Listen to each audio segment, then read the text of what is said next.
I had thought about it a couple years ago and had decided probably in December that I was going to make a run for it. My wife and I had talked about it and talked about the pros and cons of it. And I just felt at age 48, now was a good time for me to run. I thought my career had properly prepared me for it. I had started my career 22 years ago when I returned here, joined my dad in practice, a practice he had started in 1947 when he came back from the war. And that was how I got interested in going to law school from the get-go, was because my father was a lawyer and I dreamed to come back and practice with him. He was considerably older than I, although we were best friends.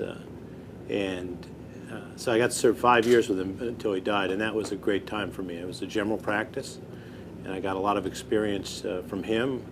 He had a terrific temperament, and he taught me a lot about how to deal with clients and how to solve problems and not create them.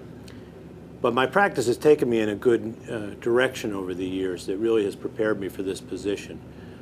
When I was back with my dad, I also was part-time with legal services 1 day a week down in Hazleton. So I learned a lot about an area of law where a lot of people wouldn't, and that was representing the indigent, seeing issues that just wouldn't come before you in a big firm practice unless you did some pro bono work on a big firm practice. And that was a terrific area. In 1988, I joined the district attorney's office under Corey L. Stevens. I was there for 3 administrations. That was probably one of the things I'm most proud of. I worked my way up in that office and handled, by the end of my time there, I was handling major felonies. I prosecuted 3 first-degree homicide cases, all with success, and loved my work there. I really had great satisfaction with that. I left there in, I believe, '93. My wife and I had 2 children at that point, and I just thought it was time to spend more emphasis on my private practice and building that practice and growing that practice, because I started to see the needs and the finances of running a family. And I continued to do that over the next few years. General practice law.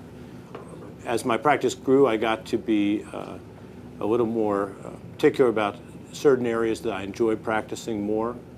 I represent a lot of municipalities. I've represented school districts. I was a solicitor for the sheriff for 8 years, so I got a really good handle on mortgage foreclosure law and things like that.